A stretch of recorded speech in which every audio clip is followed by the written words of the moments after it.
బులెటిన్లో డీటెయిల్ చూస్తే తెలంగాణ రాజ్భవన్కు మంత్రులు బీసీ అఖిలపక్ష నేతలు వెళ్లారు. గవర్నర్ జిష్ణుదేవ్ వర్మను కలిసి బీసీ రిజర్వేషన్ బిల్లును ఆమోదించాలని విజ్ఞప్తి చేశారు. అయితే 42% ముస్లింలకు రిజర్వేషన్లు ఉండవని స్పష్టత ఇవ్వకపోవడంతో బీజేపీ దూరంగా ఉంది.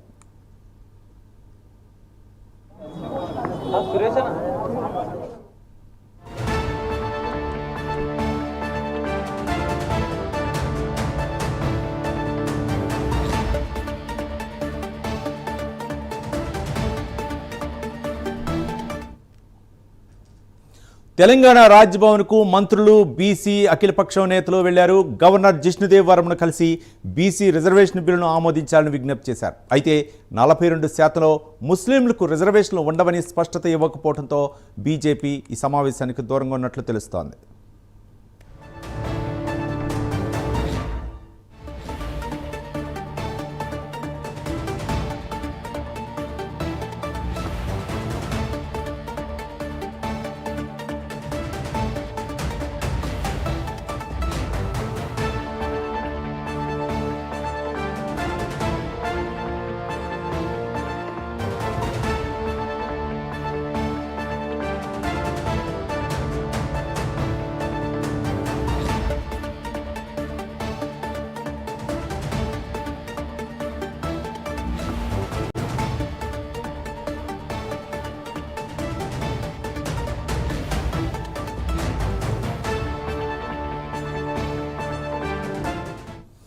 తెలంగాణ రాజ్భవన్కు మంత్రులు బీసీ అఖిలపక్ష నేతలు వెళ్లారు. గవర్నర్ జిష్ణుదేవ్ వర్మను కలిసి బీసీ రిజర్వేషన్ బిల్లును ఆమోదించాలని విజ్ఞప్తి చేశారు. అయితే 42% ముస్లింలకు రిజర్వేషన్లు ఉండవని స్పష్టత ఇవ్వకపోవడంతో బీజేపీ ఈ సమావేశానికి దూరంగా ఉన్నట్లు తెలుస్తోంది.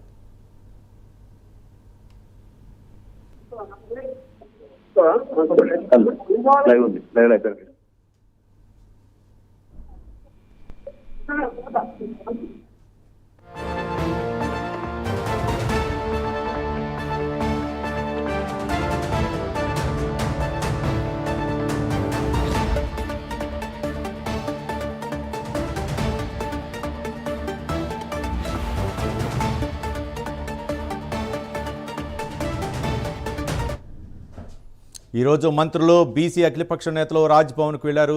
గవర్నర్ జిష్ణుదేవ్ వర్మను కలిశారు. అయితే ఈ సమావేశంలో బీజేపీ అయితే దొరకదు. దీనిపై మరింత సమాచారం మా కరెస్పాండెంట్ అజీం లైవ్ ద్వారా అందించడానికి సిద్ధంగా ఉన్నారు. అజీం,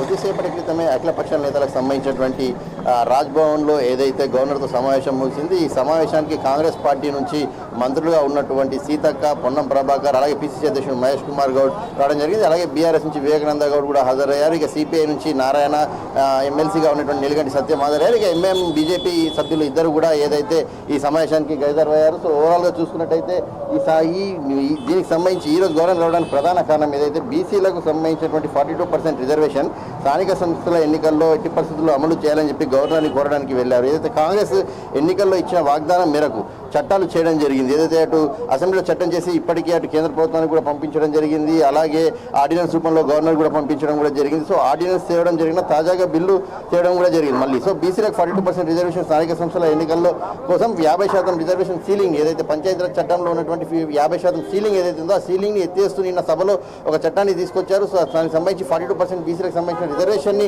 అమలు చేయాలని చెప్పి గవర్నమెంట్ కోరడానికి వచ్చారు. అయితే బీజేపీ మాత్రం దీంట్లో బీసీలో ఏదైతే మైనార్టీలకు కూడా దీంట్లో రిజర్వేషన్ కల్పించారో ఆ రిజర్వేషన్లు తీసేస్తేనే మేము దీనికి వస్తామని కూడా చెప్పడం కూడా జరిగింది. సో ఏదేమైనా గవర్నర్ని కలిసిన తర్వాత పాజిటివ్ రెస్పాన్స్తోనే కాంగ్రెస్ పార్టీకి సంబంధించిన నేతలు బయటికి వచ్చారు. పిసిసి అధ్యక్షుడు కూడా మాట్లాడుతూ కూడా ఏదైతే గవర్నర్ కోరడం కూడా జరిగింది. ఏదైతే 50% సీల్ ఏదైతే స్థానిక సంస్థల ఎన్నికల్లో రిజర్వేషన్ కోటా ఉందో ఆ కోటాను ఎత్తేసాం. సో దీంతో జనాభా ప్రతిపాదికన ఇప్పటికే సర్వే కూడా చేసాం. ఆ జనాభా ప్రతిపాదికన 56% బీసీలు ఉన్నారు. సో 42% బీసీలకు సంబంధించినటువంటి రిజర్వేషన్ అమలు చేయాలని చెప్పి గవర్నర్ని కోరడం జరిగింది. సో దీనికి సంబంధించి సెప్టెంబర్ 30 లోపు ఇప్పటికే ఎన్నికలు నిర్వహించాలని చెప్పి హైకోర్టు కూడా తెలియజేసినటువంటి నేపథ్యంలో ఖచ్చితంగా గవర్నర్ నుంచి పాజిటివ్గా రెస్పాన్స్ వస్తుంది, ఖచ్చితంగా బిల్ పాస్ అవుతుందని చెప్పి కూడా అయితే కాంగ్రెస్ పార్టీకి సంబంధించిన నేతలు అయితే ప్రభుత్వంలో ఉన్న నేతలు అయితే ఆశిస్తున్నారు. మరి గవర్నర్ దీనిపై ఎలాంటి రియాక్షన్ ఇస్తారో చూడాల్సి ఉంటుంది. ప్రభుత్వం మరోవైపు స్థానిక సంస్థల ఎన్నికలకు వెళ్ళడానికి కూడా సిద్ధమవుతుంది. ఏదైతే సెప్టెంబర్ 10 తర్వాత నోటిఫికేషన్ వచ్చేటువంటి అవకాశం ఉన్నట్టు కూడా ఏదైతే వార్తలు వినిపిస్తున్నాయి. సో ఈ నేపథ్యంలో మరి గవర్నర్ నుంచి ఎలాంటి రియాక్షన్ వస్తుంది మరి ఈసారైన బిల్లుపై? ఎందుకంటే పంచాయతీరాజ్ చట్టంలో ఉన్నటువంటి స్థానిక సంస్థల ఎన్నికల 50% రిజర్వేషన్ కోటానే ఎత్తేశారు కాబట్టి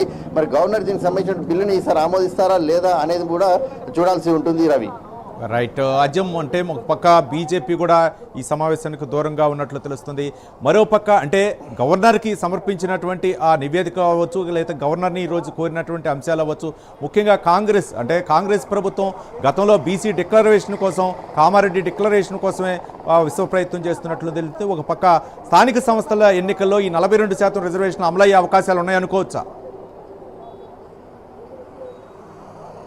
ఖచ్చితంగా పార్టీ అయితే ఒక రకంగా స్పెషల్ జీవో కూడా తీసుకొచ్చేటువంటి ఆలోచనలో కూడా ఇటు ప్రభుత్వం ఆలోచన చేస్తుంది. సో ఈ నేపథ్యంలో ఇప్పటికే చూసాం, ఏదైతే కులగణంలో సర్వే కూడా చేసింది. సర్వే ప్రకారంగా ఏదైతే 42% రిజర్వేషన్ సంబంధించినటువంటి బిల్లుని కూడా అటు శాసనసభలో ఆమోదం తెలిపిన తర్వాత దాన్ని రాష్ట్రపతికి కూడా పంపించడం జరిగింది. దీంతో పాటు అటు ఆలస్యమైంది, రాష్ట్రపతి దగ్గర నుంచి ఆమోదం బిల్లుకు పొందకపోవడంతో ఆర్డినెన్స్ రూపంలో కూడా గవర్నర్ కూడా పంపించడం జరిగింది. గవర్నర్ కూడా దీన్ని స్టడీ చేసి మరొకసారి అటు రాష్ట్రపతికే పంపించేటువంటి పరిస్థితి మనం చూసాం. ఈ నేపథ్యంలో కాంగ్రెస్ అనేక సందర్భాల్లో ధర్నాలు చేసింది, బీజేపీ ఒత్తిడి తెచ్చే ప్రయత్నం చేసింది. ఖచ్చితంగా 9th షెడ్యూల్లో చేర్చాలని ఒక ఒత్తిడి తీసుకొస్తూ మహాధర్నా పేరిట ఢిల్లీలో జంతర్ మంతర్ ధర్నా కూడా చేసింది. అటు అపాయింట్మెంట్లు కూడా కోరడం కూడా జరుగుతుంది కేంద్ర పెద్దలు కూడా. సో ఈ నేపథ్యంలో కాకపోవడంతో కాంగ్రెస్ దగ్గర ఉన్నటువంటి, ప్రభుత్వం దగ్గర ఉన్నటువంటి ఒకే ఒక ఆప్షన్ ఏదైతే ఇటు స్పెషల్ జీవో ద్వారా వెళ్ళడం, లేదంటే అటు ఖచ్చితంగా 9th షెడ్యూల్లో కేంద్ర ప్రభుత్వం చేరిస్తే ఎన్నికలకు వెళ్ళడం. సో అది కాకపోతే మిగిలినటువంటి మూడో ఆప్షన్ కేవలం ఏదైతే పార్టీ పరంగా 42% రిజర్వేషన్ ఇచ్చి ఎన్నికలకు వెళ్లాల్సినటువంటి పరిస్థితి ఉంటుంది. సో ఇప్పుడైతే పంచాయతీరాజ్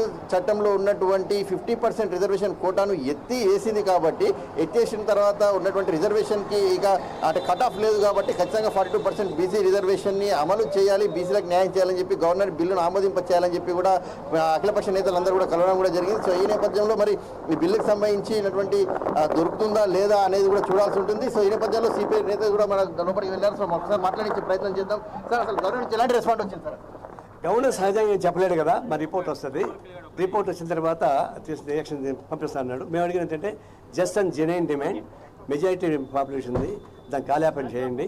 బాయిల్ అవుతుంది, గుండెలంతా మండుతున్నాయి బీసీలకి, అది బరస్ కాకుండా చూసుకోండి, ఇమీడియట్ మీరు పని చేయండి. లేకపోతే అది బరస్ అయితే లా అండ్ ఆర్డర్ ప్రాబ్లం వస్తుంది. బీజేపీ రాలేదు కదా, సభల్లో ఆమోదం తెలిపింది కానీ ఇక్కడ మాత్రం రాలేదు అఖిలపక్ష సమావేశం. మంచివాడు బుద్ధి మానసగాడు తెలుసుద్ది, అదే తెలిసింది. ఇప్పుడు చూసారు కదా, ఏదైతే ఖచ్చితంగా బీసీల గుండె రగులుతుంది, ఖచ్చితంగా 42% సంబంధించినటువంటి బీసీ రిజర్వేషన్స్ తీసుకురావాలి. సో గవర్నర్ కూడా దీనికి ఆమోదింపజేస్తారు. సో బిల్లు ఇచ్చాం కాబట్టి, నివేదిక ఇచ్చాం కాబట్టి, దానికి సంబంధించి గవర్నర్ స్టడీ చేసి దానిపై ఎలాంటి నిర్ణయం తీసుకుంటారో చూడాలి. సో ఖచ్చితంగా బీసీలకు సంబంధించినటువంటి రిజర్వేషన్ అమలు చేసినట్టయితేనే ఖచ్చితంగా ఏదైతే బీసీ స్థానిక సంస్థల ఎన్నికలకు వెళ్లాల్సి ఉంటుంది. కాబట్టి ఒకవేళ ప్రభుత్వం మాత్రం 3 రకాలైన ఆలోచన చేస్తూనే ఉంది. ఇప్పటికే అటు గవర్నర్ దగ్గర నుంచి ఆమోదం పొందదు, పార్టీ పరంగా అయినా లేదంటే స్పెషల్ జీవో ఇచ్చినా వెళ్ళాలని చూస్తుంది. మరి గవర్నర్ నుంచి ఎన్ని రోజుల్లో దీనికి సంబంధించినటువంటి వివరణ వస్తుంది, ఎన్ని రోజుల నుంచి గవర్నర్ నుంచి దీనికి సంబంధించిన అంశంపై వస్తుంది అనేది మాత్రం చూడాల్సి ఉంటుంది. Ravi, right, thank you Azam.